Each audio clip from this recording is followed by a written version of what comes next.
अगर Iran American जो basis है मिडल ईस्ट में उन पे हमले करता है तो उससे जो कैलकुलेशन है वो चेंज हो जाएगी, और उससे फिर जारी बात है कि जो पार्टनर्स हैं अमेरिका के मिडल ईस्ट के अंदर वो भी थोड़े ज़्यादा वहाँ भी परेशानी होगी। तो मेरा ख्याल है कि ये ईरान की स्ट्रैटेजी पर डिपेंड करता है कि वो क्या तरीक़ाकार अडॉप्ट करता है, लेकिन लगता तो यही है कि ये बेसिकली ईरान को दोबारा टेबल पे लेके आना और फिर उनसे कंसेशंस लेना ज़्यादा जो चीज़ है वो ये मकसूद है। बल्कि मैं समझता हूँ कि जैसे ही अभी तो भारत के वज़ीर-ए-आज़म नरेंद्र मोदी वहीं पे थे इजराइल के अंदर, और वो एक दिन बाद ही मेरा ख्याल है ये हमला हो गया। तो मेरा ख्याल है ये ईरान के हमारे जो दोस्त भाई हैं उनको पता चल गया कि इंडिया जो है वो उसका क्या किरदार था पिछली जो जून 2025 की जंग में, इंडिया का क्या किरदार था, और अभी भी इंडिया का आप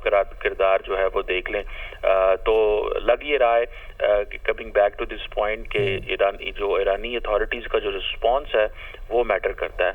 और जैसे ही कमर जी साहब, आपकी नज़र में इस वक्त मुज़ाकरात में कंसेशन हासिल करना ये मकसद है इन स्ट्राइक्स का, लेकिन दूसरी जानिब अगर हम देखें जो भी कुछ देर कबल सदर डोनाल्ड ट्रंप ने एक पूरी वॉर स्ट्रेटजी बताई है, डिफ़ाइन की है बड़ी ब्रीफली, उसमें उन्होंने कहा है कि जब तक मिसाइल इंडस्ट्री को हम तबाह नहीं कर लेते, इनकी नेवी को तबाह नहीं कर लेते, इस रजीम को चेंज नहीं कर लेते, तब तक ये रुकने वाला नहीं है। और बल्कि उनकी अवाम से भी अपील की है कि खुद आप निकलें और अब खुद देख लें आपने क्या फ़ैसला करना है।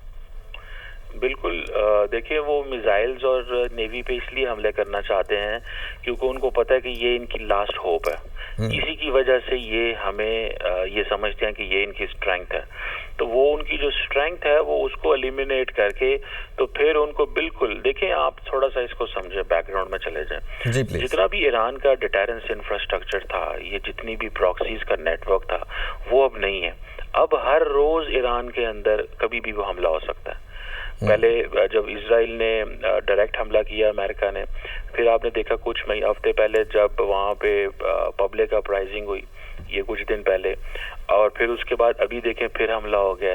तो अब ये सिलसिला चलता रहना है। लेकिन अब ईरान की फौज इसको कैसे रिस्पॉन्ड करती है, तो वो जो नेवी और मिसाइल पे हम बात कर रहे हैं या उनके जो ड्रोन सिस्टम पे हमले की बात कर रहे हैं, उसका मकसद ही सिर्फ ये है कि ईरान को इतना कमज़ोर कर दें कि वो जो बार बार समझते हैं कि हमारे पास ड्रोन्स हैं या लॉन्ग रेंज मिसाइल्स हैं, ये किसी काम के नहीं आएंगे। और ईरान को हमेशा के लिए जो है वो जिस तरह सीरिया में उसका इंफ्रास्ट्रक्चर ख़त्म हो गया, उसकी प्रॉक्सीज ख़त्म हो गई, बाकी मिडल ईस्टर्न एरियाज़ में उनकी प्रॉक्सीज जो ख़त्म हो गई, तो अब विद इन ईरान उसकी फ़ौज, उसकी top political leadership, top military leadership, military assets, इनको ख़त्म करके फिर इनके साथ इनके हाथ बांध के तो इनके साथ जो है वो डील की जाए। तो वो एक इस तरह का सिनेरियो जो है वो एस्टैब्लिश करना चाहते हैं।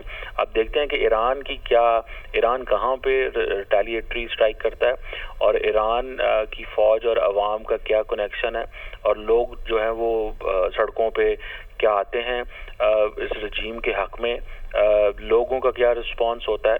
मेरा ख्याल है ये बहुत सारी चीज़ें जो हैं वो मैटर करती हैं। और फिर आपको पता है ये बड़ा कंजेस्टेड एरिया भी है, जो आप विजुअल्स आपके प्लेटफॉर्म्स पे आ रहे हैं, तो जारी बात है सिविलियन कैजुअल्टीज़ के भी बहुत ज़्यादा जो चांसेस जो है वो हाई हैं। तो अब देखते हैं कि ईरान का क्या रिस्पॉन्स है, ये चीज़ जो है वो मैटर करती। क्या वो विद इन मिडल ईस्ट जो अमेरिका की बेसिस हैं वहाँ पे हिट करेंगे, या अमेरिकन एसेट्स जो हैं इंटरनेशनल वाटर्स में उनको हिट करेंगे, एयरक्राफ्ट कैरियर पे पास जाते हैं, या वो इजराइल पे करते हैं। ये जो उनकी जो स्ट्राइक्स होंगी वो भी बहुत सारी चीज़ों को फ्यूचर को डिटरमिन करेंगे।